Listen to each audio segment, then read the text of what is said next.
Biar bisa.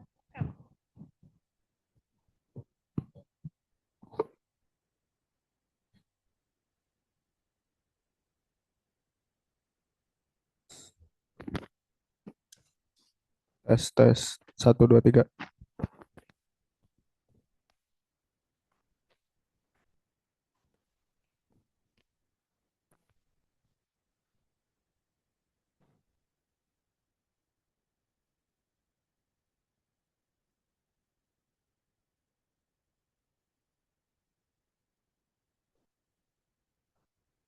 Kasihkan karya minat saya yaitu membuat novel. Latar belakang dari pembuatan kelas minat ini, saya sejak kecil sudah diakrabkan dengan dunia kisah-kisah dan cerita seperti kisah-kisah nabi dan cerita-cerita rakyat gitu. Dan cerita fabel juga. Terima kasih untuk orang tua saya yang sudah memberikan bacaan bergizi sesuai usia saya saat itu dan mendongengi saya setiap sempat. Nah, maka dari itu ini adalah usaha saya untuk menerbitkan sebuah buku sendiri, mengikuti jejak ibu saya dan mengejar apa yang saya minati.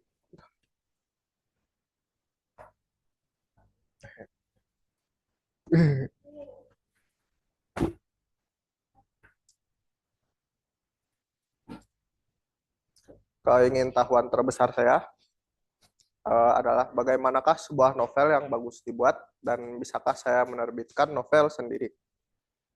Tujuannya adalah Tujuan dari kelas minat ini adalah salah satunya membuat portofolio, mengasah kemampuan menulis, persiapan masuk kuliah, dan bagian dari pencarian diri yang otentik untuk mengetahui apakah benar-benar minat saya di sini atau tidak. Manfaat bagi diri sendiri adalah mengasah kemampuan saya menulis dan masuk kuliah untuk jurusan sastra atau sejarah akan lebih mudah kalau sudah ada karya yang diterbitkan gitu untuk portofolio. Bisa bonus juga passive income kalau diterbitkan oleh penerbit mayor. Untuk orang lain diharapkan menjadi sumber inspirasi yang memberikan manfaat bagi orang yang membacanya. Ini karya saya, sinopsis singkat. Ada sinopsis yang lengkapnya. Kalau mau bisa nanti di-share. Ini ceritanya Jafar sering, nama tokohnya Jafar, dia nih sering didongengi tentang kisah Raja Adil yang mengurung pasukan Raja Keji di sebuah gunung. Dan kunci dari penjara pasukan itu diwariskan turun-temurun sampai ke kakeknya. Orang tua Jafar hanya menganggap kakeknya itu berkhayal. Dan tak lama kemudian orang tuanya itu bercerai. Jafar lalu mengikuti ibunya. Dan ibunya itu memaksa Jafar untuk jadi PNS yang karirnya stabil. Sementara si Jafar gak suka jadi PNS. Nah, akhirnya tuh dia gagal dan ujung-ujungnya jadi kasir minimarket. Saat kakek Jafar meninggal, dia meninggalkan warisan aneh berupa sebuah kubus logam gitu yang diincar oleh sekelompok orang. Nah, ayah Jafar yang menghilang, lama menghilang, lalu muncul dan membawa pergi Jafar. Ayah lalu menceritakan secara lengkap sejarah dari Raja Adil dan pasukan keji gitu. Sembari mereka diburu oleh pengikut pasukan keji yang ingin membuka penjaranya. Jafar akhirnya menemukan apa sih misi hidupnya yang sejati dan berhasil membuka potensi penuh dari kubus kunci ini dan melenyapkan pengikut pasukan keji serta menyelamatkan mereka dari kejaran pasukan keji ini.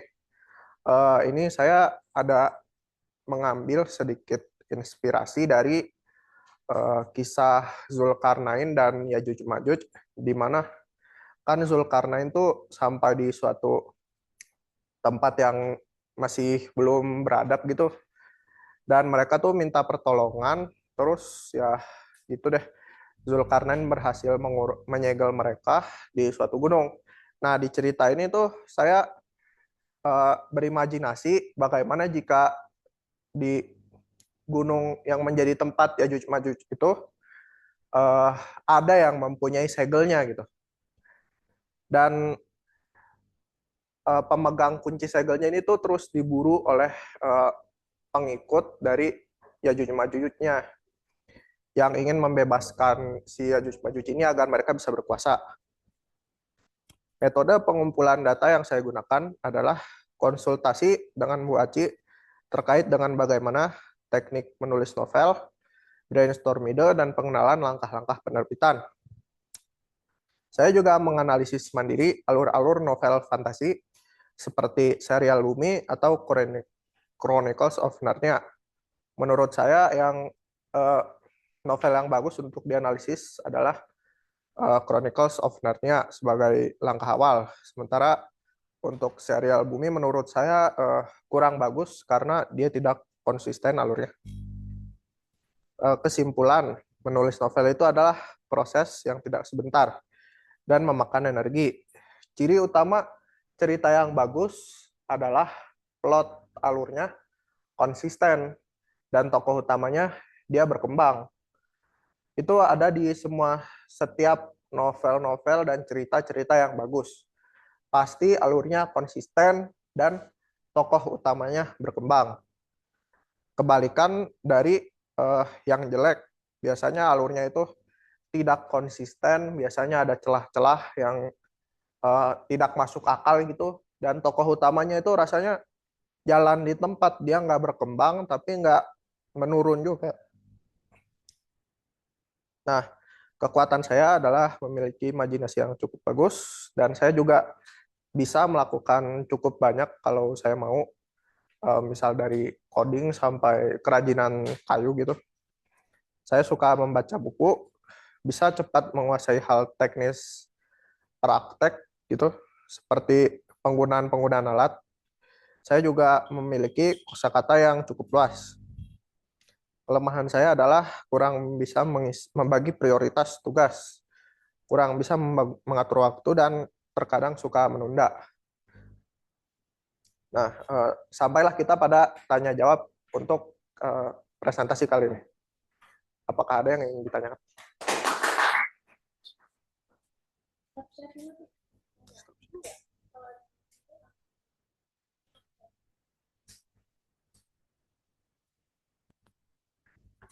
Hmm. Oh, ada nih.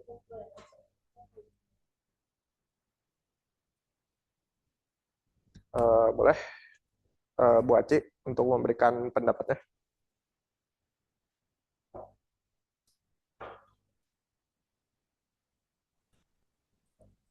Baik, terima kasih. Selamat pagi, Assalamualaikum warahmatullahi wabarakatuh. Ya, Abi Arsena Dimyati.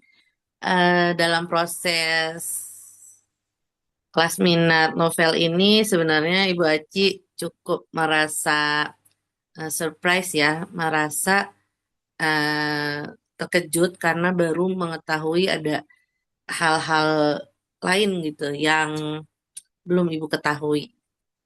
Salah satunya adalah kemampuan Abi dalam membuat alur yang sudah semakin pesat gitu. Alurnya juga lebih terstruktur, tidak terlalu banyak revisi ya.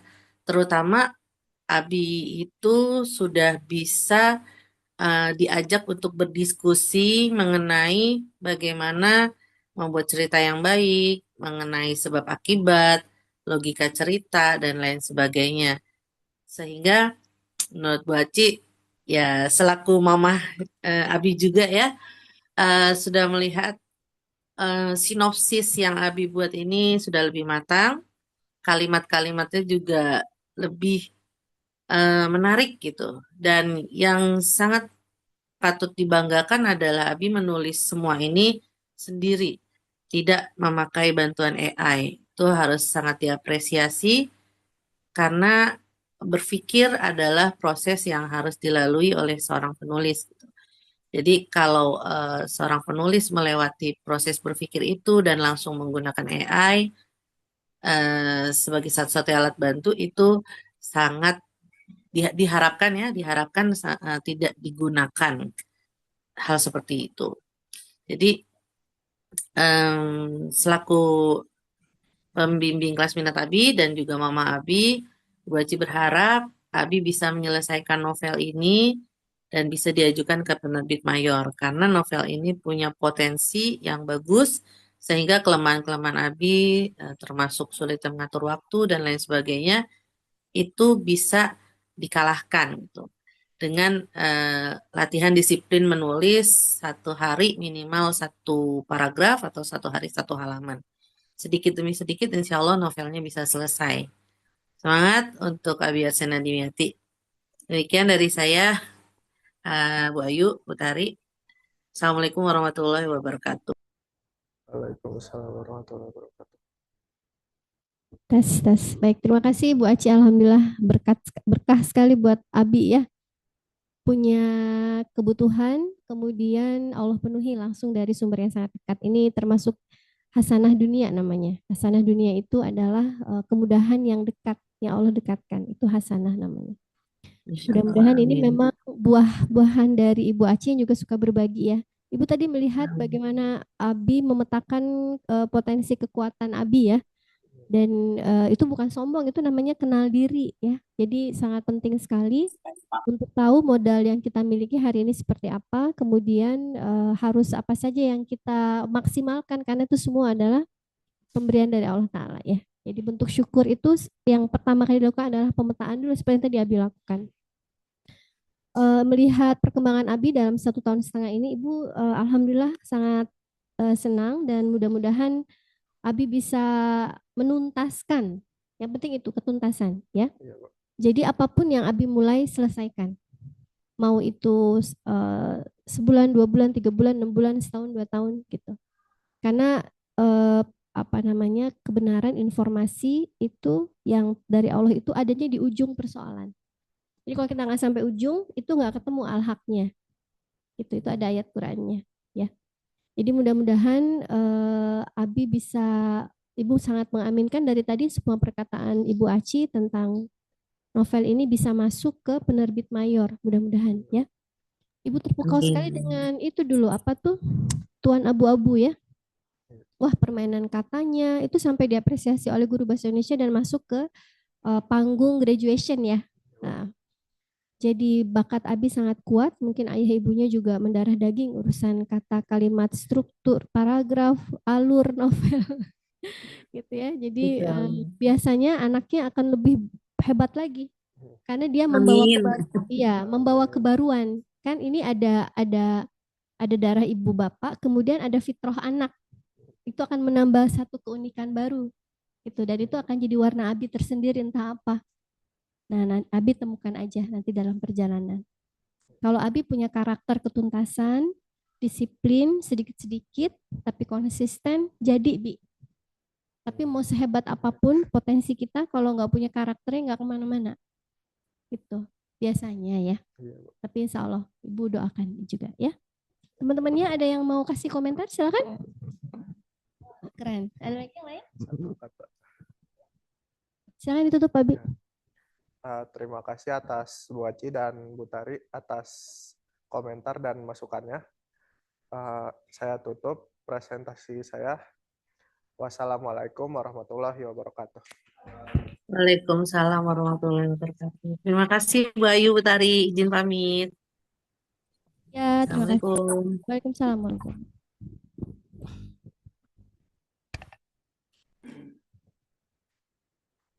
Silakan Nuri.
Ya, baik. Assalamualaikum warahmatullahi wabarakatuh. Kenalkan, saya Nuriwati Putrawarasati. Pada kesempatan kali ini, saya ingin mempresentasikan kelas minat saya berupa aplikasi grafik organizer dalam catatan topik mengenai hukum paper. Nah, sebelum kita beralih ke materinya, latar belakang saya memilih topik ini pertama karena saya ingin mereview dan memperdalam materi semester 1 fisika kemarin. Dan saya akan bercerita ke Wulan gitu ya. Dan Wulan memberi saran kalau misalkan mending kamu ambil topik yang emang agak berkaitan dengan TKA sama UTBK nanti. Sehingga saya memilih topik hukum Kepler buat persiapannya juga. Saya itu manfaatnya ingin memperdalam materi hukum Kepler buat OSN juga. Nah, lalu ini bagaimana grafik organizer ini mendukung belajar saya. Pertama, grafik organizer itu kan berupa skema-skema ya. Jadi saya bisa menggabungkan informasi yang saya dapatkan dengan informasi yang baru saya ketahui dalam skema tersebut. Lalu dalam grafik organizer itu ada visual-visualnya. Saya tuh itu belajar yang melihat gambar, jadi lumayan memudahkan. Saya itu grafik organizer itu terdiri dari berbagai macam jenisnya. Ada mind map, ada fishbone, ada diagram Venn, dan lain sebagainya. Itu ini hasil grafik organizer saya. Dan sebelum masuk ke hukum Kepler, pertama kita harus mengetahui tentang gravitasi Newtonnya dulu. Karena hukum Kepler itu berbicara tentang gerak planet. Sehingga kita harus mengetahui kalau misalkan ada sebuah benda yang bergerak, dan kita harus mengetahui benda itu bergeraknya karena apa. Sehingga kita harus belajar gravitasi Newton dulu. Nah, saya akan bahas singkat saja. Jadi, menurut gravitasi Newton, kalau misalkan ada dua benda, katakanlah ini yang besar, dan ini yang kecil, dan dia akan tarik-menarik, sehingga membutuhkan sebuah jarak. Lalu bagaimana dengan benda yang dia tuh begini? Apakah ini akan tarik-menarik juga? Ya, karena sebenarnya ini dihubungkan dari pusat si benda ke pusat benda satu lagi. Nah, untuk rumus ya tentang gravitasi ini adalah F sama dengan gravitasi, konstanta gravitasi dikalikan dengan massa benda 1 dikalikan dengan massa benda 2 per R kuadratnya, per jaraknya. Nah, ini saya membuat penurunan rumus buat nanti saya mempelajari hukum Keplernya. Oke, langsung ke hukum Kepler. Nah, itu membahas tentang setiap planet bergerak dalam lintasan elips dengan matahari berada pada salah satu titik fokusnya. Jadi kalau misalkan lingkaran, itu kan kita punya satu titik fokus doang. Sedangkan elips, itu dia punya dua titik fokus. Asumsikan matahari itu berada di salah satu titik fokusnya. Sehingga ini ditambah di hasilnya R1 S2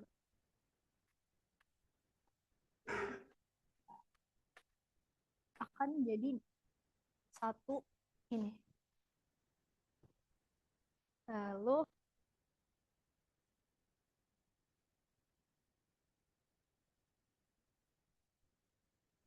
tentang si penurunan rumusnya mengenai eksentrisitas. Jadi eksentrisitas itu berbicara tentang seberapa loncat. Ini mungkin saya akan tampilkan saja karena kalau dijelaskan akan kepanjangan. Ini rumus yang saya dapatkan. Lalu kesimpulannya adalah kalau misalkan eksentrisitasnya 0, itu dia akan berbentuk lingkaran seperti ini. Kalau misalkan eksentrisitas ya, maka dia akan berbentuk elips. Sedangkan jika sama dengan 1, maka akan, dan jika lebih dari 1 akan berbentuk hiperbola. Nah, untuk hukum Kepler kedua, berbunyi sebuah garis khayal yang menghubungkan planet dengan matahari akan menyapu luas yang sama dalam selang waktu yang sama. Jadi, kalau misalkan hukum Kepler pertama membahas tentang orbitannya adalah elips, yang kedua itu membahas tentang, katakanlah di sini,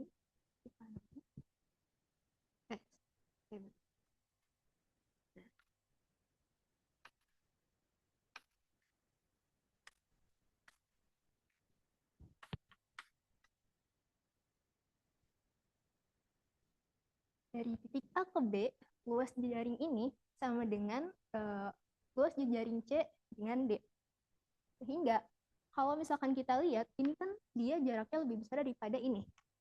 Sehingga kalau misalkan ada planet menuju ke aphelion, dia membutuhkan sebuah kecepatan untuk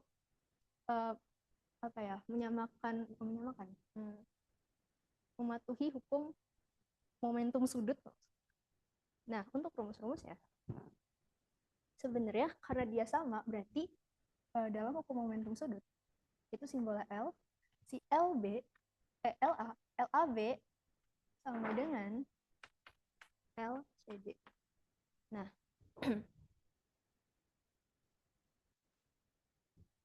kalau ada sebuah planet, berarti kita sedang membicarakan tentang massa. Planet itu memiliki sebuah massa, dan di sini ada R-nya, R-nya itu vektor, dikalikan dengan kecepatannya, karena dia ingin menyeimbangkan agar dia muternya tetap kalikan dengan I, kalikan dengan sin theta. Nah, sin theta ini dia sudut antara vektor R dengan vektornya kecepatan. Maksudnya gimana? Kalau misalkan saya gambar lagi, ya anggap lonjong, ini matahari, lalu ini katakanlah sebuah planetnya bergerak ke sana, terus kita hubungkan nih garisnya. Vektor ini bisa kita pindahkan seperti ini, lalu planet akan bergerak sehingga memunculkan kecepatan. Nah, ini si R, ini si T.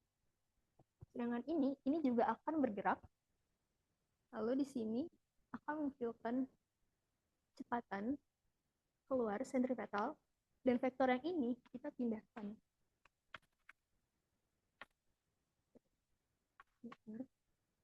Aphelion. Kembali.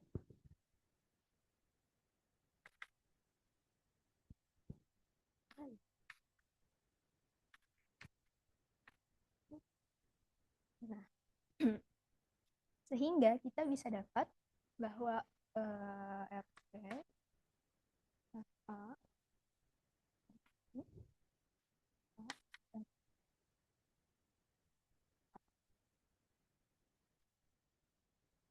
ini tadi kan momentum sudut si luas A sama luas B, luas jejaring AB itu sama dengan luas jejaring CD, sehingga kita bisa tulis massa planet ketika berada di perihelion dengan jaraknya, lalu kecepatannya dikalikan dengan sin theta sama dengan massa planet dikalikan dengan R jaraknya, R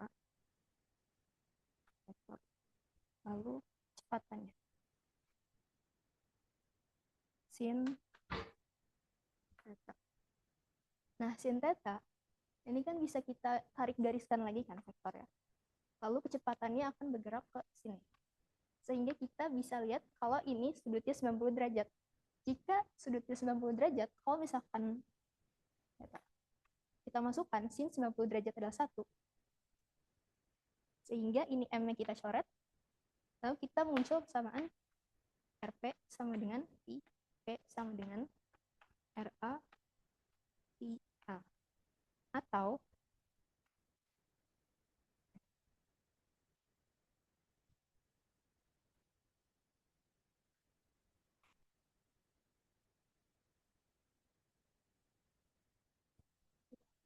itu.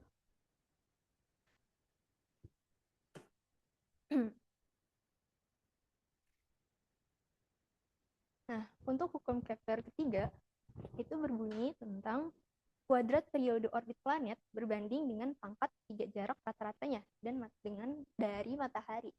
Jadi kalau misalkan si planet mengorbit matahari, dia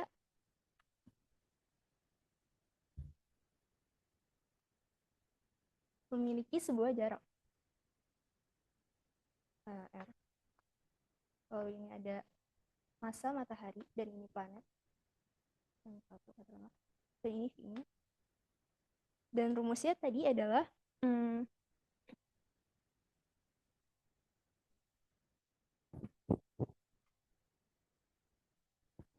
ya,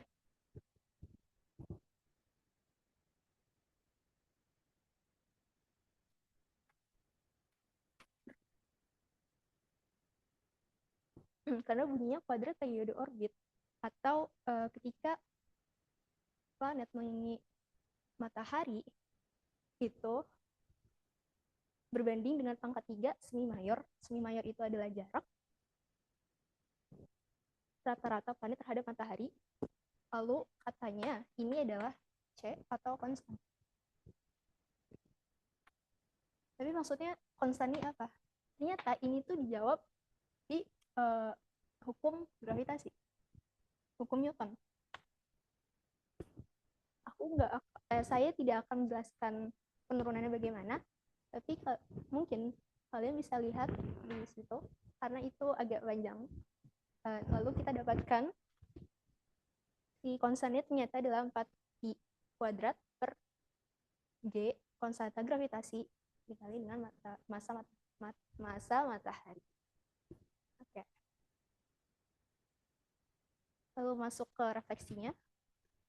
Untuk kekuatan saya, sebenarnya bagaimana saya menggabungkan sebuah konsep dengan rumus-rumus yang penurunan seperti itu, karena saya baru nggak pertama kali sih, mulai dari kelas 11 awal itu mulai tertarik dengan penurunan seperti ini. Dan untuk kelemahannya, saya butuh waktu ketika membuat grafik organizernya, karena saya agak bingung bagaimana saya membuat sebuah mind map tapi ada rumus-rumus kayak gini. Itu yang susah banget. Sehingga makanya saya buatnya agak sederhana aja, yang memang bunyinya apa terus hasil rumusnya apa.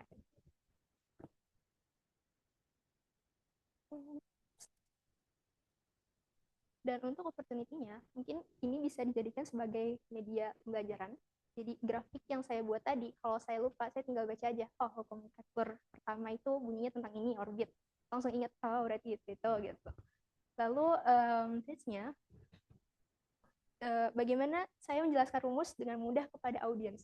Sebenarnya ini salah satu tantangan saya, bagaimana saya menjelaskan kepada kalian yang mungkin ada yang non-IPA. Itu jadi gimana ya? Iya, bagaimana bisa terpahami. Oke, sekian, terima kasih.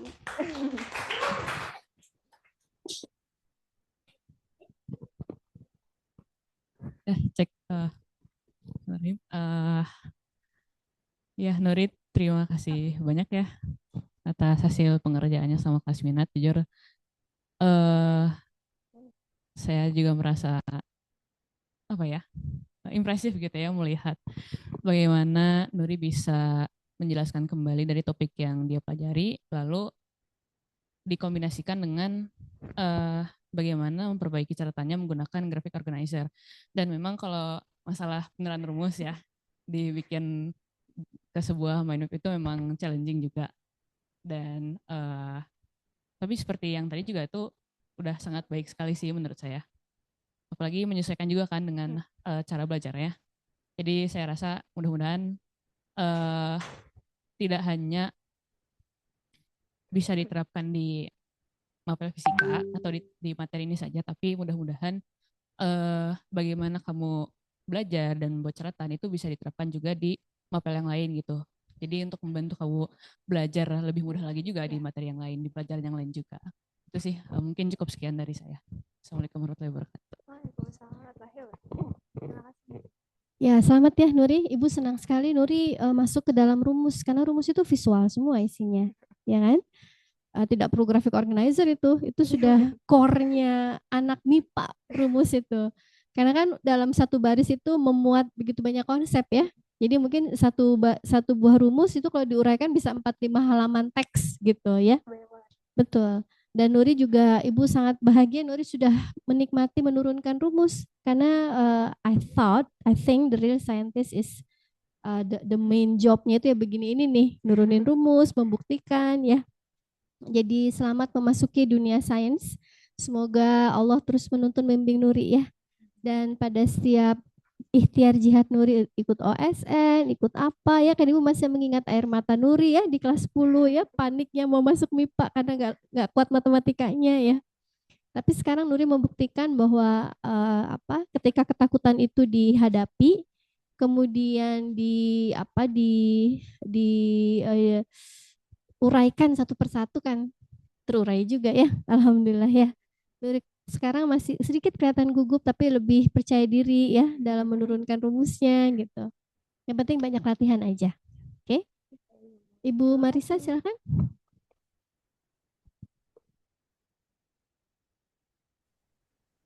Assalamualaikum warahmatullahi wabarakatuh. Waalaikumsalam warahmatullahi wabarakatuh.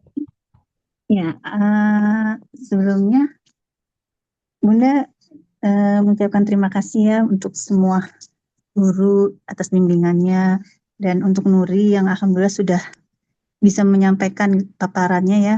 Satu poin bersyukur karena apa? Bersyukurnya Nuri mulai rumus-rumus itu ya mulai detail gitu, mulai belajar, mulai berlatih, dan hasilnya itu alhamdulillah yang tadinya nggak pede untuk masuk IPA atau Bunda kayaknya Nuri agak sulit dalam matematika, dalam perhitungan. Nah ini dibuktikan nih, Nuri kayaknya mulai berani nih belajar gitu ya, mulai latihan gitu ya. Mungkin itu aja sih Nuri. Mudah-mudahan Bunda berdoa Nuri semakin tekun, semakin rajin gitu untuk belajar walaupun kita merasa bahwa itu kayaknya bukan bidang kita, tapi dicoba ya. Insya Allah kalau Nuri yakin ada hasilnya ya. Mungkin itu aja Bu Putari, terima kasih ya. Nuri, Assalamualaikum. Waalaikumsalam warahmatullahi wabarakatuh. Silakan Nuri ditutup. Iya. Ya baik, terima kasih sudah menyimak. Saya akhiri presentasi kelas minat saya kali ini. Assalamualaikum warahmatullahi wabarakatuh.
Baik, bismillahirrahmanirrahim. Assalamualaikum warahmatullahi wabarakatuh. Di kesempatan kali ini, saya ingin mempresentasikan kelas minat saya, yaitu, nomor 2. Perkenalkan, nama saya Maria Setilandari Tanwijaya, dan di kesempatan kelas minat kali ini, saya ingin mempresentasikan tentang aplikasi Advanced Graphic Organizer dalam catatan topik listrik statis.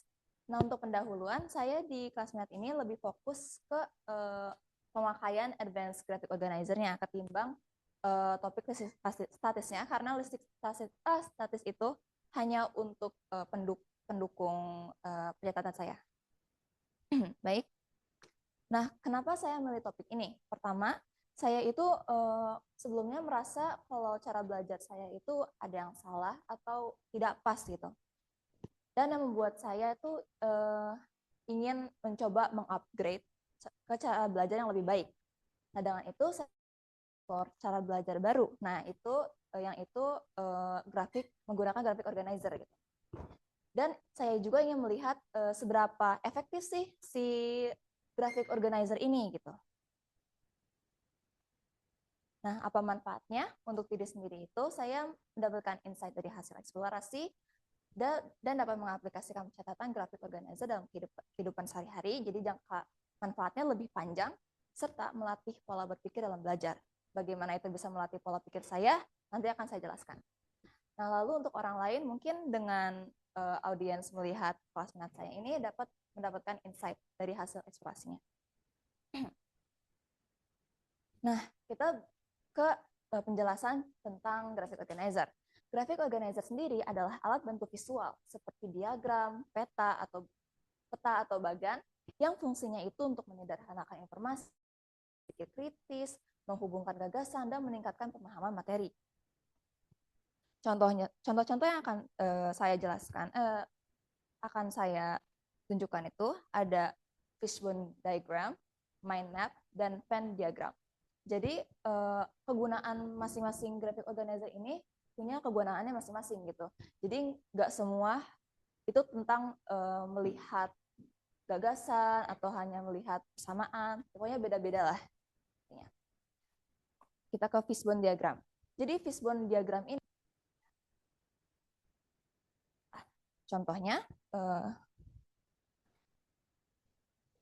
yang pertama itu di bagian kepala ikan, kita harus tahu itu masalahnya itu apa. Pokoknya di sini bagian masalah. Nanti seperti yang kita tahu, tulang ikan itu ada cucuknya atau tulang-tulang kecilnya gitu kan. Nah di sini tuh bagian tulang-tulang ini tuh untuk melihat penyebab dari masalah tersebut. Dan nanti bagian kecilnya itu mikro penyebab yang menyebabkan penyebab utama dari sebuah masalah ini gitu. Dan dengan begitu kita akan bisa menyimpulkan akar dari sebuah masalah yang kita tulis di kepala ikan. Contohnya seperti ini. Nah, lalu ada penggunaan mind map. Yang dimana kalau mind map itu kita mempermudah suatu topik dengan melihat ide pokok. Contohnya, kita punya sebuah topik utama di sini, dan nanti ada subtopik, dan detail-detail yang dapat mendukung si topik utama ini. Nanti saya sendiri menggunakan graphic organizer mind map untuk pencatatan basic statis. Lalu ada penggunaan diagram Venn yang utamanya itu untuk melihat sebuah kesamaan dari suatu objek. Contohnya, kita harus menentukan dua objek atau lebih yang ingin kita lihat kesamaannya apa. Contohnya, ada guru dan murid. Di sini guru dan murid, guru itu yang mengajar, sedangkan murid itu yang belajar gitu kan. Dan kesamaannya apa? Mereka tuh sama-sama di kelas, terus mereka sama-sama menggunakan buku textbook gitu. Contohnya seperti itu. Nah, ini untuk aplikasi dari pencatatan graphic organizer dengan topik listrik statis. Di sini yang bagian paling tengah itu bagian judulnya, topik utamanya yaitu listrik statis, dan di sini ada subtopik pendukungnya seperti metode pengisian muatan, ada struktur atom, ada gaya dan hukum, lalu ada materialnya, dan ada detail-detailnya juga seperti muatan sejenis, ada hukum Coulomb dan lain-lain seperti itu. Nah, di sini saya akan mereview bagaimana hasil pencatatan tersebut berpengaruh ke diri saya. Jadi untuk hasil positifnya, dengan cara seperti ini, saya dapat lebih mudah,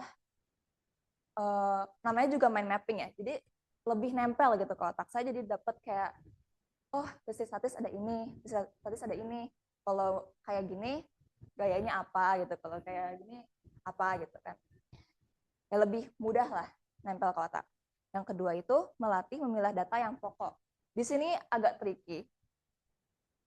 Nanti kita lihat di hasil negatifnya. Yang ketiga itu ada meringankan beban ingatan. Jadi sebelum saya meningkatkan cara belajar saya tuh kebanyakan mencatat gitu.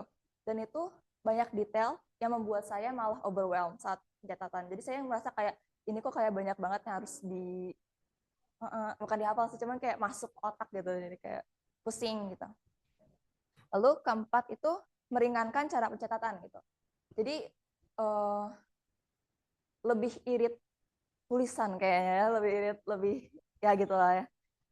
Intinya nggak terlalu banyak mencatat, jadi banyaknya gambar terus ngebuat diagram gitu-gitu. Bagan-bagan lebih mudah. Nah, untuk hasil negatifnya itu saya belum terbiasa, karena yang saya bilang tadi saya masih ingin mencoba memperbaiki cara belajar saya yang salah. Terus yang kedua itu mungkin kurangnya detail, karena seperti kalau di cara belajar saya yang sebelumnya tuh, saya kan selalu menambahkan detail. Nah, ketika saya melihat mind map-nya lagi, saya ngerasa kayak ini kenapa jadi kayak gini, ini kenapa kayak gini, jadi kayak ada yang kurang gitu. Nah, terus hasil negatif yang ketiga itu mungkin bukan untuk orang yang tidak mau ribet gitu. Jadi kan kalau mind map tuh kalau lebih enak dilihat tuh dikasih warna, terus kayak distabiloin apa-apa biar kayak lebih kita bisa melihat idenya gitu, konsepnya seperti apa. Nah, kayaknya nggak terlalu mungkin nggak terlalu untuk yang nggak mau ribet gitu. Nah, untuk refleksinya itu, saya lebih ke kelas minat sekarang ya.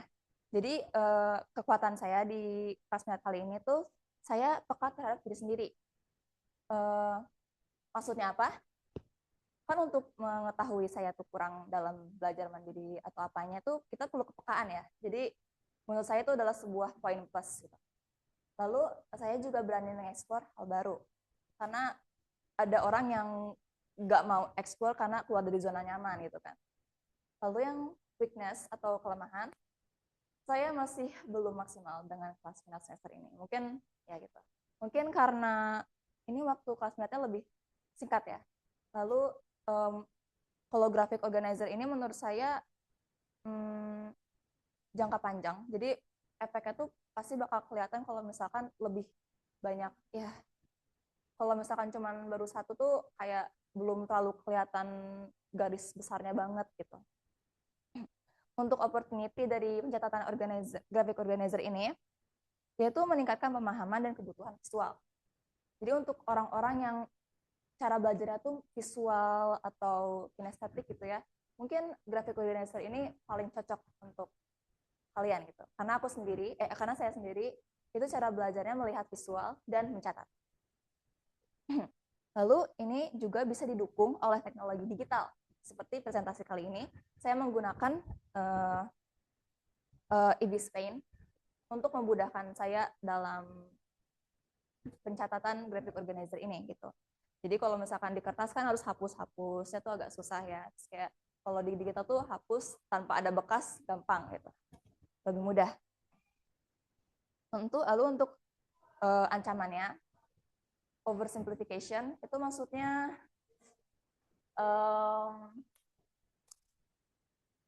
kita kedua dulu deh. Pemilihan grafik organizer yang tidak tepat. Seperti apa? Jadi kan di sini graphic organizer itu bermacam-macam ya. Dan fungsi kegunaannya tuh berbeda-beda juga. Nah, takutnya ada yang asal memakai graphic organizer tapi tidak tepat. Makanya pas kita ngeliat kayak nggak nyambung gitu, kayak ngerasa ini kok kayak nggak cocok sama materinya gitu. Misalnya listrik statis di Venn diagram mau mencari persamaan apa agak sulit juga gitu. Nah, gitu. Atau bisa juga listrik statis sama distrik dinamis, kalau diagram kan bisa seperti itu.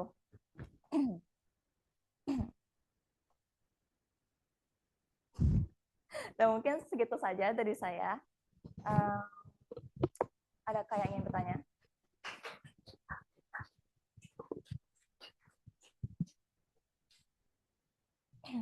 Ya. Oke, sebenarnya mungkin kalau saya nggak terlalu banyak pertanyaan kali ya, mungkin komentar saja.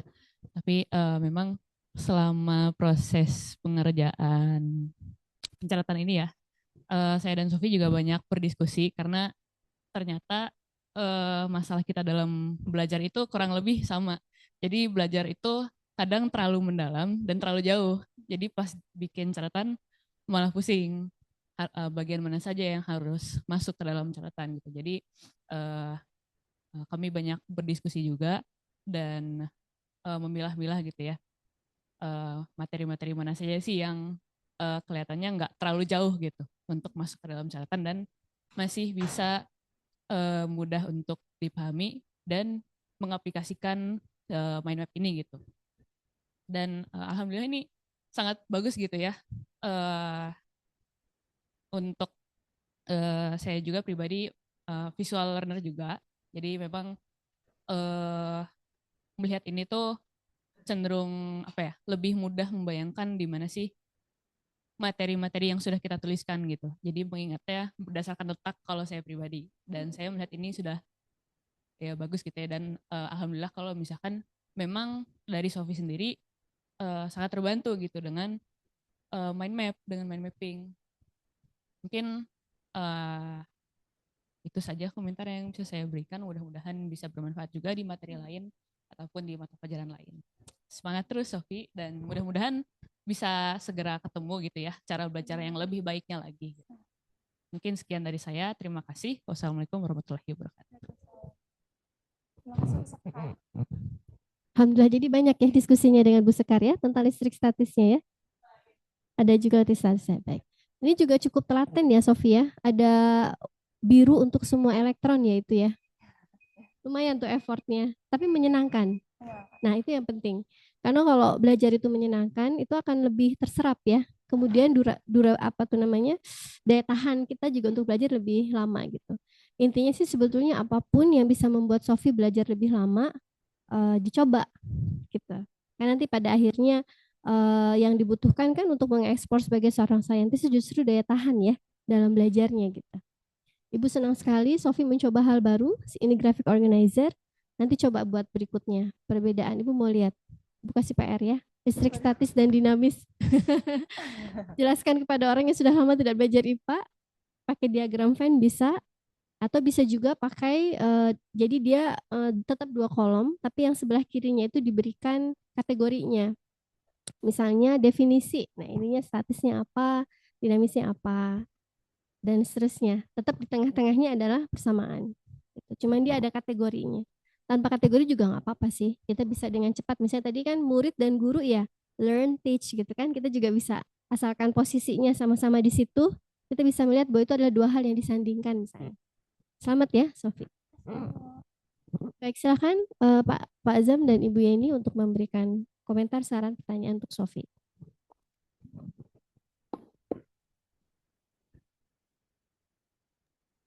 Baik, terima kasih Kakak Sofi. Hari ini topik yang lain ya tentang apa mungkin metode belajar dan ini uh, bagian penting ya dalam proses mengenali diri kita, cara kita belajar seperti apa gitu. Jadi uh, sekolah hanya memberikan sebuah format standar gitu ya. Tapi pada akhirnya setiap kita ini akan punya cara belajarnya masing-masing gitu. Itu yang harus kita pelajari gitu, karena itu akan bertahan sampai nanti gitu. Eh, Sedikit tanya itu tulisannya tangan apa Kak? Tulisan tangan. Suaranya kecil. Tulisan tangan. Oh, tangan ya gitu. Nah, diubah ke dalam bentuk grafik ya. Kenapa? Dirubah dalam bentuk grafis ya, dalam bentuk di tab gitu ya. Nah, yang kalau saran ayah sih eh, nanti tetap menulis ya gitu. Kadang-kadang kita berguna sampai ayah semester 2 ini juga masih terus menulis sampai hari ini tidak pernah lelah gitu. Jadi sementara teman-teman SMA seangkatan di program studi dulu itu udah pada nggak nulis gitu. Padahal itu ada keasikan tersendiri dan itu harus belajar. Nah jadi uh, mungkin begini kayak karena kalau semua disimpan di tape gitu ya nanti mudah hilang. karena nanti itu kan listrik statis juga ya. Jika nanti kalau kita punya buku catatan itu akan tersimpan abadi gitu. Kalau misalkan untuk keperluan keperluan apa ya kita tidak perlu bawa buku, kita ambil foto aja tuh, ya foto aja simpan ke mana ke tab kakak. Kalau masalah cara main mapping dan sebagainya itu udah memang bermanfaat, tetapi itu kan biasanya kita cakrawala kita akan bidang yang kita pelajari udah luas ya kayak gitu. Jadi kalau selama kita eh, apa ya atau kita baca dulu si ilmu itu, misalkan tadi tentang listrik statis ya, secara menyeluruh, baru kita buat mapnya. Itu bagian dari apa ya pencatatan dalam benak kita lah, di hati kita ya gitu. Eh, kalau yang di tulisan ya tulisan gitu. Nah, jadi ya itu yang akan kita mudah lihat. Jadi mind mapping adalah cara kita mengekspresikan pengetahuan kita yang cukup meluas ya, alih-alih mendalam gitu. Cakrawala dari ilmu yang kita pelajari kita petakan dulu, itu bagian dari pembelajaran. Dan sangat penting ya gitu. Tentang tulang ikan yang tadi Kakak buat juga itu kan juga metode belajar penelitian akan berguna sekali tuh. Cara kita berpikir ya, gurunya apa gitu, pertanyaan riset apa gitu. Nah jadi kalau satu aja tadi karena banyak menggunakan digital, kakak jangan bosan menggunakan pena dan kertas karena sensasi menulis di menggunakan pena dan apa kertas tuh luar biasa ya, mengingat di kepala kita juga gitu. Jenis pena itu belajar juga tuh jenis-jenis ballpoint, jenis kertas, mana yang awet, mana yang enggak itu akan dalam bagian dari proses pembelajaran kita gitu. Bagian dari proses respect kita kepada pengetahuan, kita simpan dengan cara yang terbaik gitu. Itu Kak. Jadi belajar tetap menulis secara fisik gitu. Bahwa nanti kita akan dipindahkan ke digital tidak apa-apa gitu. Karena mungkin menulis dengan tab juga mungkin agak beda. Misalnya ayah sekarang di tab juga S2 ya. Saya pakai tab aja nulisnya gitu. Tidak pakai kertas gitu. Mungkin lelah, tapi lelah itu kan bagian dari mengingat, bagian dari proses kita belajar gitu. Itu aja mungkin Kak. Jadi dari ayah eh, terus latih tulisannya gitu. Kemudian tadi ada mind map, ada struktur ilmunya apa. Itu bagian dari cara Kak mengenali cara belajar masing-masing. Tiap siswa pasti punya cara belajar masing-masing gitu. Kalau ayah dulu saya tulis semua. Jadi kalau masuk ke kampus ya ke kelas tuh pokoknya nih dosen penting, guru penting, guru bicara apa, walaupun ayah baru setengah ngerti ya gitu ya, catat semua gitu. Karena tidak mungkin bisa dalam 1 jam 2 jam belajar misalkan menelan semua apa yang dikatakan oleh si guru gitu. Jadi di rumah baca lagi, baru dibuat mind mapnya, dibuat apa, dibuat kesimpulannya apa gitu. Makanya yang penting memang textbook, buku apa buku buku pegangannya itu yang penting, yang istilah kita tempat bertemu antara si guru dengan siswa ya, itu yang awal disampaikan tadi. Oke, selamat Kak. Semoga menemukan cara belajar terbaik, belajar dari berbagai metode untuk menemukan metode terbaik buat kakak sendiri sesuai dengan alam kakak ya. Oke, itu jadi ya. Masih. Baik, mungkin selanjutnya dari saya. Maaf bila ada salah kata atau tindakan. Assalamualaikum warahmatullahi wabarakatuh.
Bu.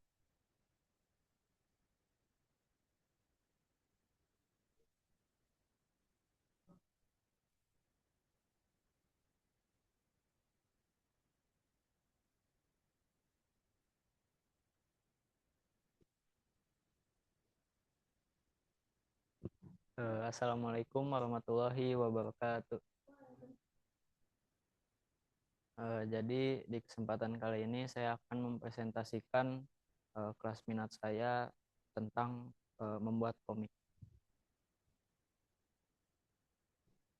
Yang pertama adalah latar belakangnya. Jadi ya sedari kecil saya emang suka baca komik gitu.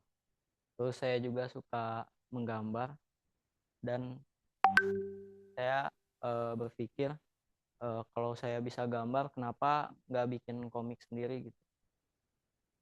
Jadi pas saya SD, saya mau mulai coba bikin komik sendiri.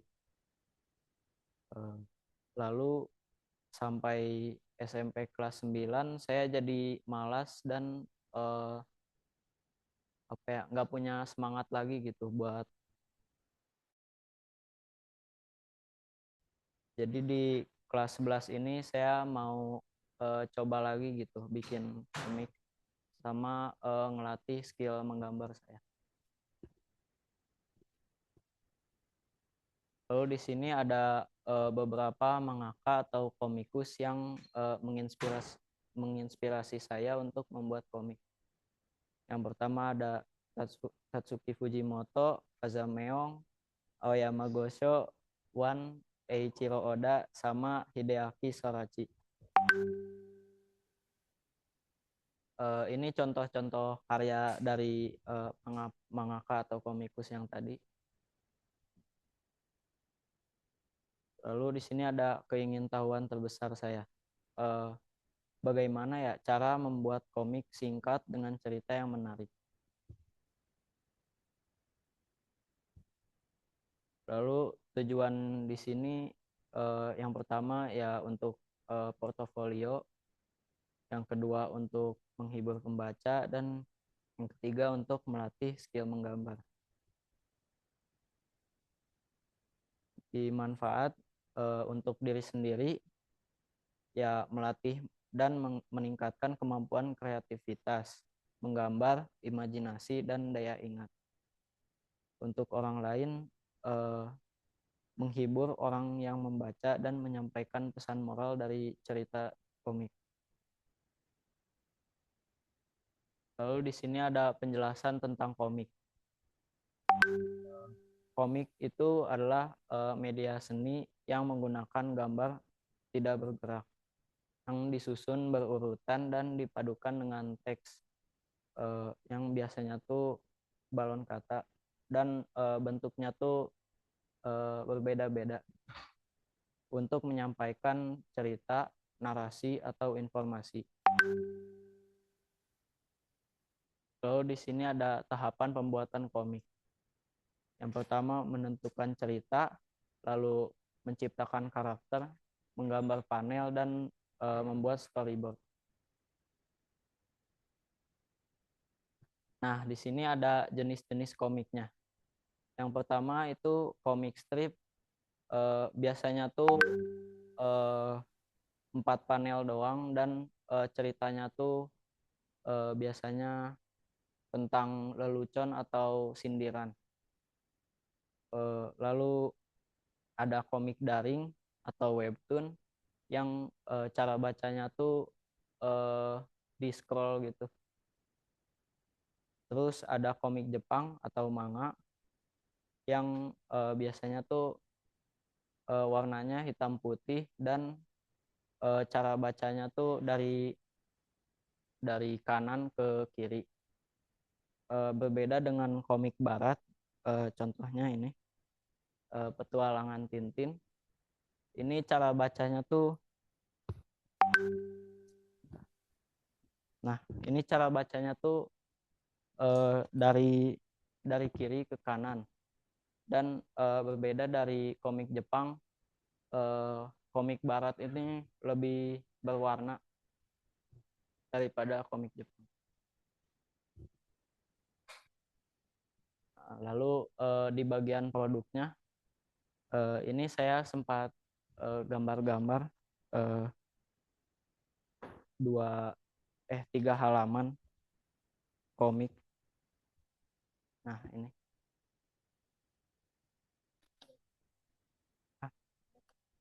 Oh, boleh baca sendiri nggak?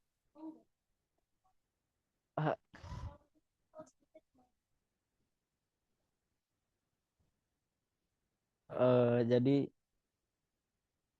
aku Arvin. Aku tidak punya teman. Sebenarnya banyak orang yang suka mengajakku berteman, tapi setiap mereka mendekatiku, mereka selalu terkena kecelakaan yang begitu tiba-tiba. Setelah banyaknya kejadian-kejadian, aku jadi dijauhi orang-orang. Lalu ada rumor yang mengatakan kalau aku adalah pembawa sial. Rumor itu terus menyebar hampir ke semua siswa di sekolah. Karena rumor itu, orang-orang jadi takut kepadaku.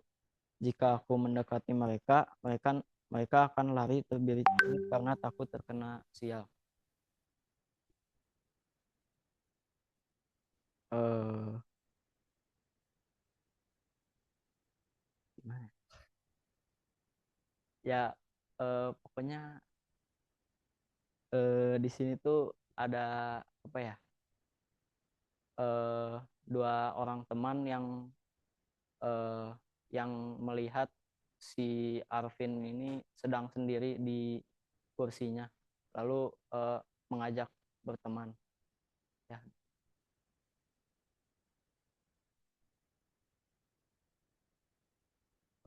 lalu lanjut ke kesimpulannya, ya buat komik itu nggak sederhana dan nggak semudah itu. Kita harus buat cerita, menggambar karakter, membuat panel komik, sama menggambar background dan lain-lain.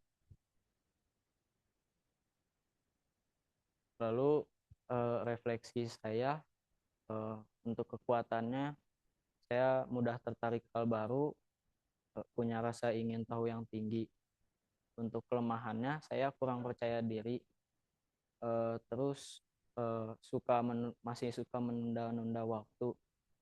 Juga saya masih kurang bisa membuat cerita dengan benar. Waktu tadi pelajaran B-Indo lanjut, saya sempat dibantu Abi sih untuk ceritanya. Soalnya waktu saya ceritain plot dari komiknya itu, kata Abi masih ada yang apa ya, plot hole gitu, masih menggantung. Ya, sekian dari presentasi saya.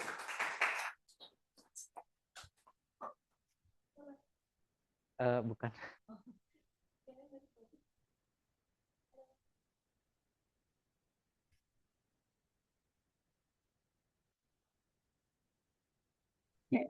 Baik, terima kasih ya untuk Davi telah mempresentasikan tentang prosesnya ya selama kita berada di kelas minat. Davi itu kan ikut ekskul menggambar ya, dan biasanya itu yang selalu paling terakhir pulangnya gitu. Karena apa namanya itu kelihatan mungkin tekun gitu kan, dan mencoba untuk selesai, kayaknya Davi juga perfeksionis ya gitu kan, jadi kayak menggambarnya benar-benar teliti dan lain-lain ya, sehingga teman-temannya sudah pulang tapi ada beberapa Davi itu masih tetap fokus untuk menggambar gitu. Itu patut diapresiasi ya kata Davi atas niat untuk menggambar ini gitu. Dan melihat dari backgroundnya ya, latar belakang kenapa Davi memilih komik itu adalah suatu hal yang patut dilihat lagi. Karena apa namanya, bagian penting ketika Davi itu ingin melawan kemalasan itu dari langkah pertama gitu. Langkah pertamanya kan susah ya gitu ya. Yang biasanya kelas 9 itu malas-malesan, sekarang sudah oke, aku harus serius nih, aku harus tekad nih ya. Walaupun mungkin masih jauh dari sempurna ya, sebenarnya masih ada beberapa hal yang perlu dikembangkan lagi, seperti bagaimana cara Davi membuat ceritanya gitu kan. Dan untuk gambar sih udah oke lah gitu kan, selama ini sudah dilihat gitu. Jadi untuk akhirnya ketika Davi ingin berkarya atau membuat sesuatu, jangan lupakan untuk doa ya. Doa semoga dimudahkan oleh Allah, seperti diberikan inspirasinya dalam apa namanya, dalam mendapatkan cerita-cerita yang menarik gitu. Kurang lebih seperti itu ya. Terima kasih Davi. Eh, Semoga nanti apa namanya, maaf ya belum bisa datang, tapi semoga Apa-apa. komiknya itu bisa difoto atau enggak mungkin diberikan kepada saya juga ya, karena saya juga penasaran gitu. Ya, terima kasih. Wassalamualaikum warahmatullahi wabarakatuh.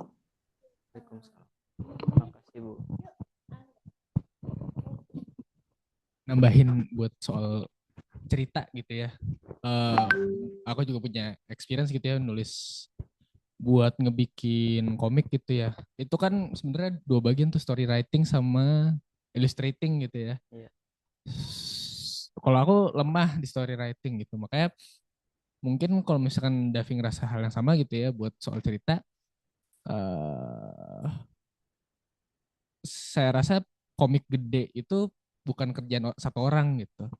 Itu sebuah ya, manga yang tadi kalau lihat sekarang udah banyak gitu, satu studio, satu tim mangaka dan sebagainya gitu. Jadi eh, saran aku, cari keunikan kamu, cari part apa dalam proses pembuatan komik itu. Eh, karena ya apa ya tadi, kita ngisi sesuai peran kita di mana gitu dalam sebuah tim dalam membuat suatu gitu. Seperti itu. Ups, udah keren. Asing. Ya, terima kasih Davi ya. Alhamdulillah Ibu senang sekali Davi tidak terlalu stres minat sekarang ya kayaknya ya. Kalau yang sebelumnya terlihat tertekan. Semoga Davi terus menemukan hal-hal yang membuat hati Davi bernyanyi ya. Ya. Apapun itu, semua harta karunia ada dalam diri Davi kok. Tinggal apa, merdeka aja.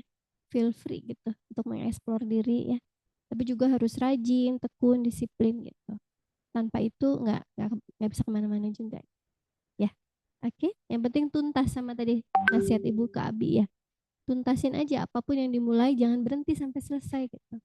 Kecuali benar-benar ngeblok ya, nggak apa ya, nggak ada inspirasi apa yang mungkin harus berhenti.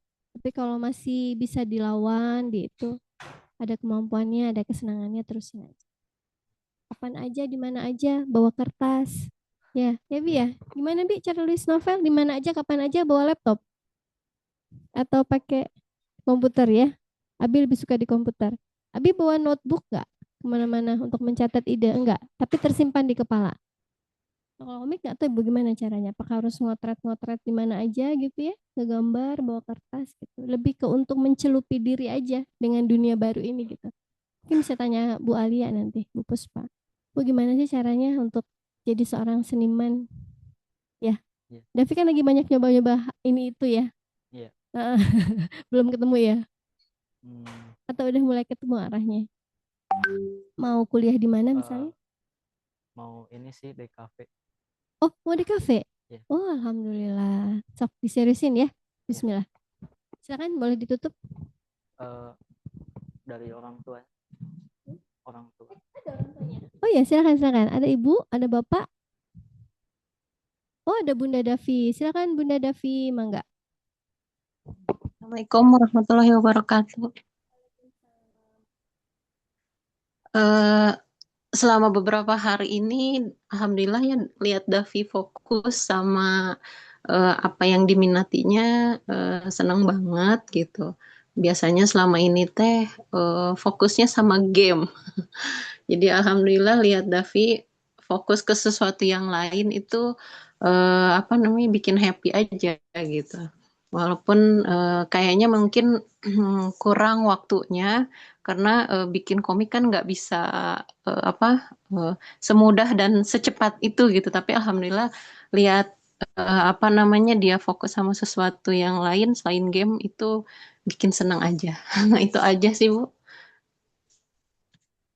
Hatur nuhun. Assalamualaikum warahmatullahi wabarakatuh. Waalaikumsalam. Baik, sekian dari presentasi saya. Mohon maaf jika ada salah kata. Wassalamualaikum warahmatullahi wabarakatuh.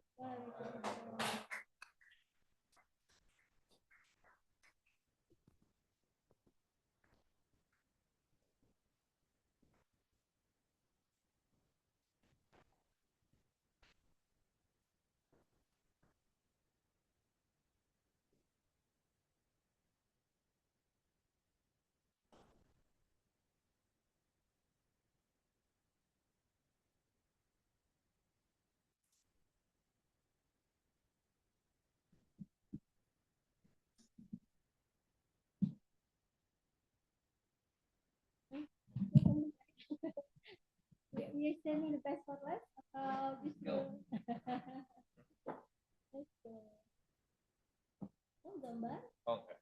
Oh.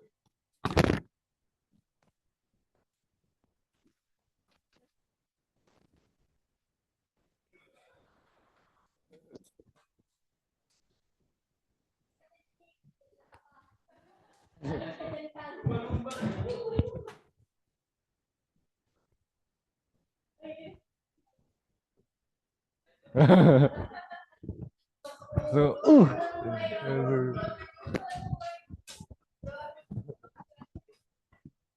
Cina yang biasanya gitu.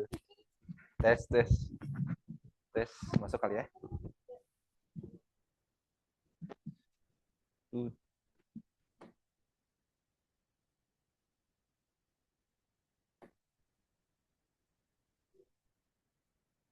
Iya. Iya. Tes, tes. Masuk. Tes, tes. Oh, siapa lagi? Pegang aja deh. Oh Ji, mic-nya dipegang aja Ji. Dipegang aja ya, jangan dikancingin di baju biar kenceng. Siap, Pak.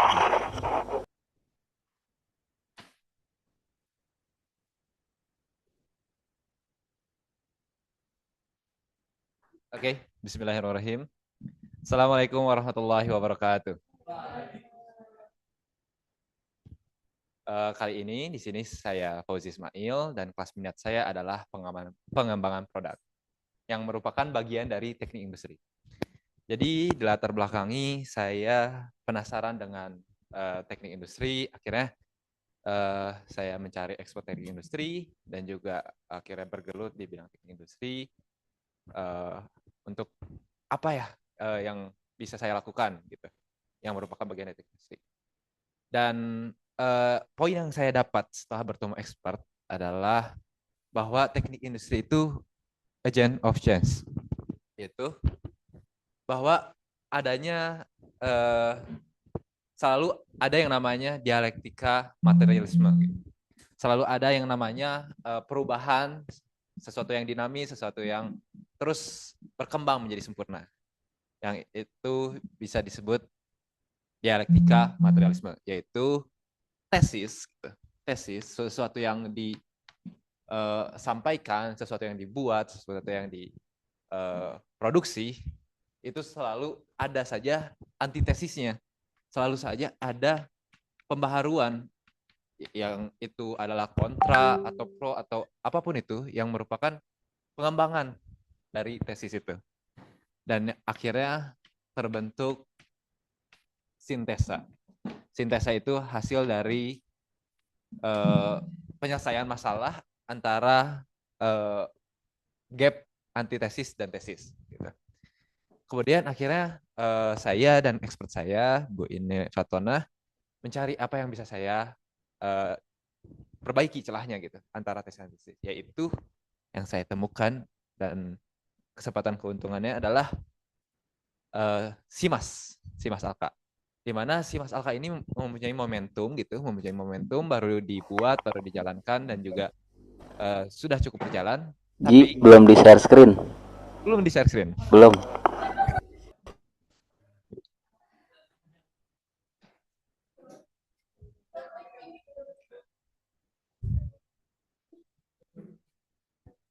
Aduh, dahsyat. Papan tulisnya kelihatan ya Pak tadi? Kelihatan. Alhamdulillah. Jadi begitu, akhirnya saya mencari celah antara tesis dan antitesisnya. Tesis yang keluar, produk yang keluar yang mempunyai momentum bagus itu adalah SIMAS Alka, itu baru diluncurkan dan juga akhirnya dijalankan. Namun yang terlihat adalah kelas 11 dan kelas 12 itu belum memakai SIMAS, belum banyak menggunakannya. Nah, di sini ada celah kenapa kelas 11 dan kelas 12 tidak menggunakan SIMAS. Ternyata alasan mengapa kelas 10, kelas anak-anak SMP menggunakan SIMAS adalah fitur Google Form peminatan. Sedangkan kelas 11 dan kelas 12 tidak menggunakannya lagi. Sehingga perlu ada fitur baru yang mengakomodasi kebutuhan kelas 11 dan kelas 12. Gitu. Itu adalah produk kelas minat saya.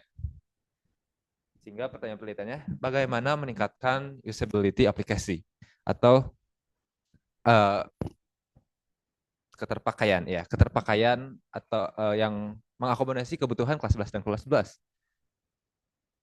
Akhirnya kami, saya dan expert saya itu mencari sebuah rencana, mencari sebuah instrumen yang itu adalah begini, untuk pengembangan produk khususnya bidang aplikasi gitu, yaitu analisis, keputusan rencana, dan wireframe. Nanti saya jelaskan wireframe itu, namun kita runut dari analisis dari kiri ke kanan, dari kanan ke kiri ya sih, dari kanan ke kiri, hingga akhirnya membuat prototype. Jadi teknik industri sendiri harus dibatasi kerjanya, tidak boleh terlalu abstrak, tidak boleh terlalu general, tapi tidak boleh juga terlalu teknikal, betul. Sehingga harus bisa mentranslasikan bahasa direksi ke bahasa teknisi gitu. Itu adalah teknik industri. Sehingga tahap satu yang saya lakukan adalah riset untuk bagaimana saya mengetahui tesis ini bekerja, SIMAS ini bekerja. Pertama, yang saya ketahui adalah SIMAS ini adalah interaksinya adalah antara guru, admin yang ini ke SIMAS,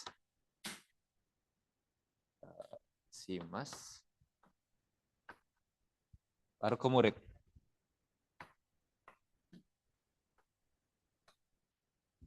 Sekadar itu saja saya tahunya. Kemudian saya lanjut dulu apa yang dibutuhkan oleh murid gitu, sehingga interaksi ini bisa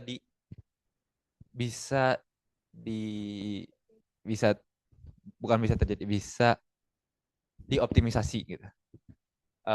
Saya menggunakan Likert dengan banyak pertanyaan. Kira-kira kemarin itu ada 12 pertanyaan. Terus akhirnya saya cari yang cukup tertinggi, yaitu ada fitur portofolio dan fitur nilai. Yang ini bisa digabungkan keduanya. Menggunakan pendekatan dari klasifikasi rata-rata, yang berarti fitur portofolio dan fitur nilai ini masuknya ke tinggi dan juga sangat tinggi. Ini rata-rata ya. Ini rata-rata, median, dan juga satu lagi apa ya? Rata-rata dan median. Rata-rata itu yang paling atas dan berarti masuknya tinggi dan cukup tinggi. Sangat tinggi. Tahap 2-nya keputusan. Jadi walaupun saya sudah riset gitu tentang apa kebutuhan dan minat siswa, namun keputusan itu bisa diambil tidak melalui yang tertinggi. Maksudnya dari 12 pertanyaan itu, yang tertinggi itu bukan ini. Tapi kenapa saya memilih ini? Karena melihat situasi eksternal lain, yaitu bahwa kebutuhan siswa di Al-Kausar ini banyaknya adalah tentang pencarian pembacaan diri, penghidup jiwa, muhasabah gitu kan. Sehingga yang mungkin dibutuhkan adalah arsip dan pembacaan diri. Dan ternyata ini berkesinambungan di mana anak-anak akal juga butuh pengarsipan gitu. Akhirnya keputusannya adalah membuat prototipe fitur log. Jadi fitur log ini seperti fitur portofolio gitu, fitur notes yang bisa menyimpan banyak arsip-arsip yang sudah kita lakukan gitu. Siswa yang sudah lakukan. Nah.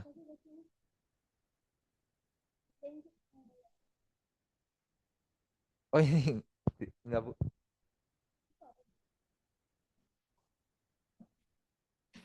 Itu quotes aja. Enggak terkait. Yang ini terkait. Kemudian di sini fitur akhirnya saya dapat membuat fitur wireframes-nya melalui Figma. Jadi ini masuknya ke tahap 3, prototype dan rencana, yaitu saya membuat wireframe. Tadi wireframe itu adalah sebuah sketsa yang bisa yang menyambung gitu melalui satu dan lainnya. Nah, klik dulu.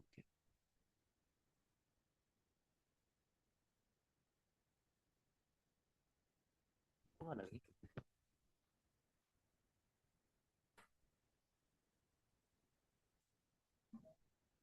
Gak ada.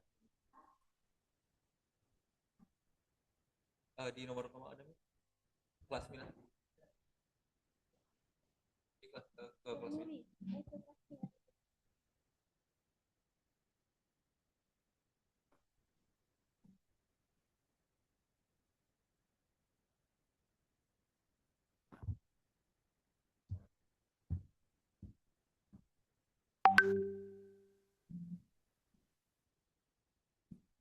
Jadi ini adalah produknya.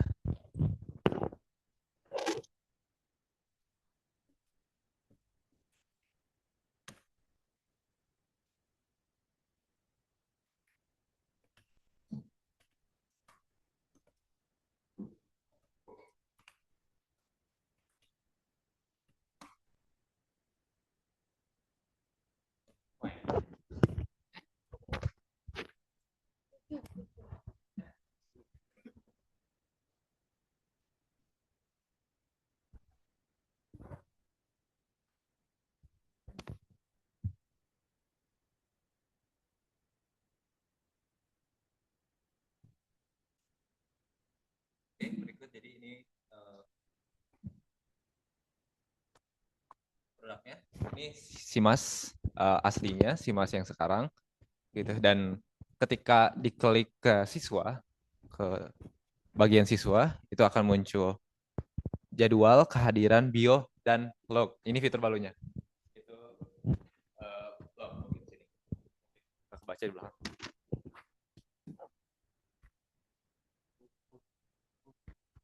Nah, fitur log di sini. Itu fitur yang menjadi tambahan. Dan di dalam fitur log itu ada yang direncanakan adalah konferensi akademik siswa. Jadi KAS itu video YouTube-nya tersimpan di sini, video arsip catatan dan juga produknya disimpan di sini. Kemudian e-rapor. Jadi e-rapor tidak perlu tersimpan dan tertumpuk di WhatsApp dengan chat-chat lain. Kemudian psikotes karena sehingga siswa sendiri dapat membaca psikotesnya masing-masing dengan pembacaan diri masing-masing. Kemudian sertifikat lomba dan kegiatan-kegiatan eksternal lainnya, kelas minat, ya ada produknya, ada videonya, dan terakhir notes yang bisa dimasukkan oleh siswa sendiri sehingga murid ini bisa mengasih feedback itu, mengasih interaksi balik ke atas agar efektif. Dan di dalam sini, di dalam KAS, di dalam e-rapor, psikotes dan sertifikat, kelas minat dan notes itu ada file-filenya gitu. File-filenya yang nanti itu dibutuhkan oleh siswa sendiri. Kemudian itu adalah tahap 3, yaitu perencanaan, di mana bagian teknik industri ini berhasil mentranslasikan bahasa dari direksi menjadi bahasa teknisi dengan prototipe. Tadi prototipe tadi itu tidak ada kodenya, tidak ada kodenya, tidak ada aplikasi sebenarnya. Namun itu bisa menggambarkan secara visual kepada teknisi untuk dibuat lagi menjadi aplikasi yang sebenarnya. Refleksi dari saya adalah bahwa teknik industri itu perlu self-efficacy yang besar. Itu adalah sebuah kemampuan untuk menerima tantangan, kemampuan untuk berkelana gitu ke banyak bidang. Kemudian teknik industri juga butuh kemampuan untuk mengambil keputusan. Dan yang terakhir, teknik industri ini masih punya banyak segmen gitu. Karena yang saya lihat waktu dikasih matkul ITB di teknik industri itu belajar.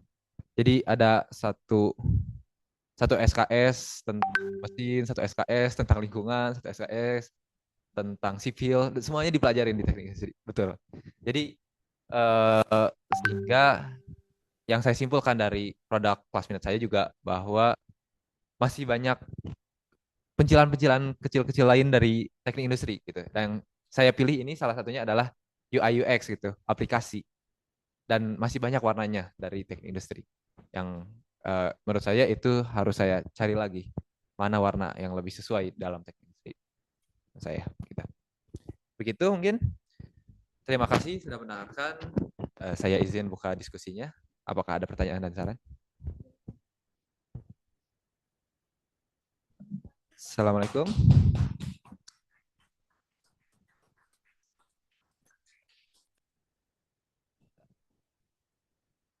Ada ya Bu Ina? Cek. Ada. Assalamualaikum Bu Ina. Mangga Bu Ina. Maaf, ini lagi nggak kondusif. Ini apa? Senanya lagi nangis-nangis dan minta digendong ingin keluar, jadi tadi sambil kepotong-potong ya ini maka alhamdulillah ya Fauji ini ya saya ngeliat Fauji ini cerdas lah ya, terus, ya mungkin ya bisa lah nyambung lah di TI ini, tapi sambil Fauji sendiri menikmati nggak ini untuk menikmati Bu? Ya gitu ya, ini ya itu biar semakin dirasa ke diri sendiri apakah ini tuh hal yang seneng buat diulik gitu.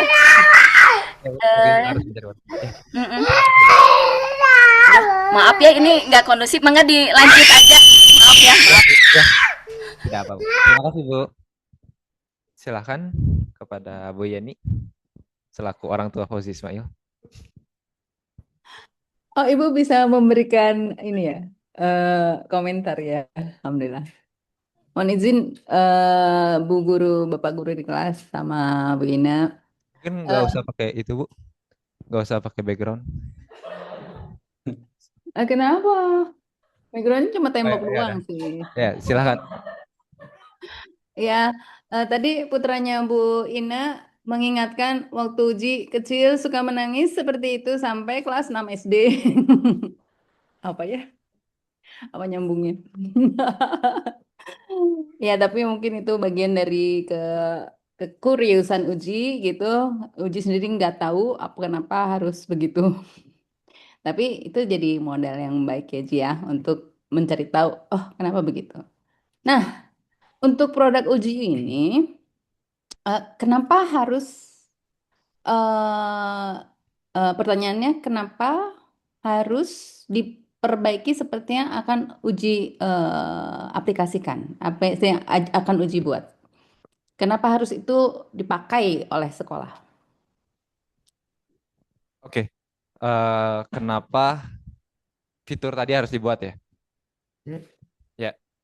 Jadi yang tadi bahwa yang Uji lihat di sini antitesisnya adalah kelas 11 dan kelas 12 itu belum menggunakan aplikasi SIMAS. Kemudian akhirnya dilakukanlah riset. Maksudnya siswa ya yang belum pakai? Betul. Ini aplikasi untuk learning station untuk siswa gitu. Ya. Dan akhirnya di riset siswa itu butuhnya apa? Oke. Dan ya. Kelas 10 dan kelas bawah lainnya SMP itu menggunakannya untuk banyak yang menggunakannya karena ada fitur form pengisian form peminatan. Jadi jadi SMP kelas 10 itu kan belum peminatan ya.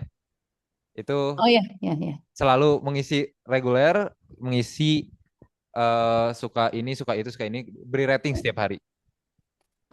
Untuk akhirnya dibaca kelas 11 sebelum masuk kelas 11. Sebelum masuk kelas peminatan. Peminatan. Betul. Dan ketika kelas 11, kelas 12 sudah tidak menggunakan form lagi. Form tersebut. Ya. Tidak menggunakan form tersebut lagi. Maka Uji membuat riset dengan Google Form dan akhirnya muncullah itu data-data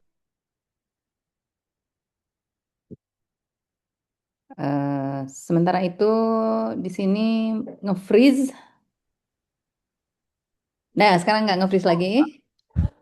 Nah, ya akhirnya dari pertanyaan-pertanyaan itu disimpulkanlah bahwa untuk tujuan yang sama yaitu menggali diri gitu selain form itu diberikan saja fitur log karena menurut keyakinan saya itu kelas 11 dan kelas 12 sudah dapat eh, merefleksi sendiri lah. Manage. Ya, sehingga yang dibutuhkan adalah fitur arsip. Pertama itu, yang kedua Ya. datanya mendukung bahwa data dari Likerts itu menunjukkan siswa setuju dan sangat setuju untuk ya, menggunakan fitur itu. Oke, make sense. Jadi ada kebutuhan untuk anak di kelas 10 ke bawah untuk mengisi form yang kebutuhan itu sudah tidak ada lagi di kelas 11 dan 11 dan ke atas gitu ya. Tetapi ada kebutuhan apa kelas 11 ke atas yang tidak mengisi form itu ternyata kebutuhannya adalah data ya. Kenapa tidak dimunculkan kebutuhan mengisi form lagi misalnya gitu? Oh ya oke. Form yang kemarin itu kan untuk menggali minat ya kan? Nah, bukankah di kelas 11 dan seterusnya ini masih memerlukan penggalian minat ya? Kenapa tidak dibuka lagi celah untuk form yang berbeda untuk penggalian minat, tetapi bukan untuk kelas minat, kelas peminatan, maaf. Bukan untuk kelas minatan yang kelas 11 sekarang sudah diambil gitu kan. Nah, itu mungkin akan jadi lebih inline gitu kan dengan background yang tadi. Oke. Karena di sini menurut Dwi udah cukup advance dalam refleksi bahwa kebutuhan kelas 11 dan kelas 12 itu lebih mengkerucut lagi. Sudah ke bidang-bidang yang lebih untuk pemilihan ke kuliah gitu. Oh, jadi dibaca oleh Fauzi bahwa kalau dengan data-data yang disimpankan menjadi arsip itu udah masing-masing akan bisa membaca dari data yang mereka miliki masing-masing, yang kalian miliki masing-masing gitu ya. Iya. Jadi begini. Form yang di kelas 10 dan SMP itu memang sudah dikhususkan kepada peminatan. Pemilihan-peminatan. Kelas Peminatan. peminatan. Lalu pertanyaannya mengapa tidak membuat form baru yang itu dikhususkan untuk kebutuhan kelas 11 dan kelas 12? Betul. Betul. Ya. Karena sebenarnya melihat juga dari ini siswanya, kemauan siswanya, banyak yang mengisi form itu seadanya gitu. Dan Uji pengen lebih kelas 12 itu lebih mandiri dalam menggali diri gitu karena setiap semester itu kelas 11 dan kelas 12 harus udah memilih topik KS-nya dan kelas minatnya yang itu udah harus relevan dengan data-data BOA, dengan data form yang kelas 10. Jadi lebih fleksibel dan mandiri kalau misalnya dengan data yang diinterpretasikan masing-masing individu gitu. Baik. Jadi yang Ibu ingin kritisi dari proses sekarang ini dari uji. Oh ya Bu, dan juga membuat form itu juga bukan jadi kan Uji sendiri melihat kemampuan aplikasi ini kan. Betul. Kapasitas ya. Kapasitas aplikasi ini dan kapasitas otoritas uji. Otoritas uji bukan untuk membuat form, bukan untuk meminta para murid untuk mengisi form, tapi untuk membantu untuk menjembatani gitu, sehingga ya fitur yang dibuat adalah arsip gitu. Itu jawaban yang diinginkan. Jadi Ya, berarti Uji tahu batas yang Uji bisa lakukan untuk membantu apa yang ada gitu. Dan ini kan bisa menjadi peluang dan manfaat untuk pihak sekolah, untuk pihak siswa dan sebagainya. Baik, terima kasih. Sepertinya saya bablas waktunya. Terima Oke. kasih Bu Guru semua, Bapak Guru Terima semua. kasih Bu Terima kasih Yeni. Ibu, untungnya terjawab. Sudah mengkritisi dengan sangat baik. Saat Uji menyampaikan tentang topik ini di awal kelas minat, Ibu agak menunggu bagaimana keterhubungan dari sejak kelas minat awal sampai hari ini. Kan Ibu ini sebagai seorang saksi hidup kayak ya, yang melihat perjalanan pilihan topik Uji ya. Baik itu di beberapa sesi KAS, Ibu juga hadir dan kelas minat. Dan surprisingly nyambung ya. Oh, Masya Allah. Kaget juga Ibu. Oh, nyambung ya. Uji kan tema hidupnya ya tema kelas minatnya sama KS-nya dari dulu juga sampai sekarang seputar ini ya. Bagaimana membantu baik itu diri sendiri sekarang mulai diekspan ke orang lain ya. Bagaimana agar orang lain juga mulai bertanggung jawab, orang lain dalam hal ini siswa-siswa Al-Kausar ya. Lebih bertanggung jawab terhadap pembacaan dirinya dan itu kita fasilitasi dengan si Mas Alka ini gitu ya. Kebetulan kami di High Scope dulu waktu sekitar 4-5 tahun yang lalu, Ibu di sana itu kita sudah dari SMP udah bikin Google Site untuk portofolio. Jadi kebetulan memang Highscope kan punya sh.id ya, yang itu Google gratis. Jadi semua anak punya akunnya. Kalau sekarang kita punya akun belajar.id sebetulnya. Nah dari awal itu sudah dilatih tuh mencari best product. Tapi ya dari levelnya anak SD SMP ya, misalnya matematika nih, matematikanya coba pilih two best product that really represent you and or something that you really proud of. Jadi mereka sangat bangga banget atau bagus banget gitu hasil. Terus pilih itu 2. Masukin gitu, diupload di Google Site-nya. Bagian dari Google, bagian dari aplikasi Google itu sendiri. Nah, kita sih belum, tapi Ibu udah minta di SMP sekarang. Jadi SMP tuh sekarang udah punya website sendiri, buatan dari Mapel Informatika. Jadi mereka sudah mulai menyimpan KAS-nya, kelas minatnya, tapi memang belum sampai ke semua pelajaran ya, kayak di high school dulu gitu. Step by step kan Ibu juga, I have a lot of dreams, punya banyak impian sebetulnya untuk melengkapi apapun yang anak-anak butuhkan untuk menjadi pembelajar mandiri, sekaligus juga informatif ya untuk membaca dirinya. Nah SMP sekarang sudah mulai punya, tapi kalau memang ide ini bisa kita realisasikan di SIMAS, itu akan lebih sistemik gitu. Alhamdulillah. Jadi ini kita nyambung nih, Ji. Ibu jadi ingat mimpi Ibu ngobrol sama Uji tuh, yang berdua itu ya. Ibu cerita ke Uji. Jadi mungkin ada emang hal-hal kesamaan fokus, kesamaan perhatian nih antara kita ya. Itu juga Ibu lagi mencari-cari ada apa. Oh ternyata mungkin ke arah sini. Apa yang Ibu buat di SMP, Uji mau buat di SMA gitu. Lucu ya. Alhamdulillah. Ya semoga bisa direalisasikan karena ini penting sebetulnya. Nanti Ibu ikut kawal insya Allah. Makasih Uji. Boleh ditutup. Ada komentar dulu teman-temannya? Kasih jempol aja teman-temannya, ngasih jempol Bu Yani. Boleh ditutup Uji, silakan.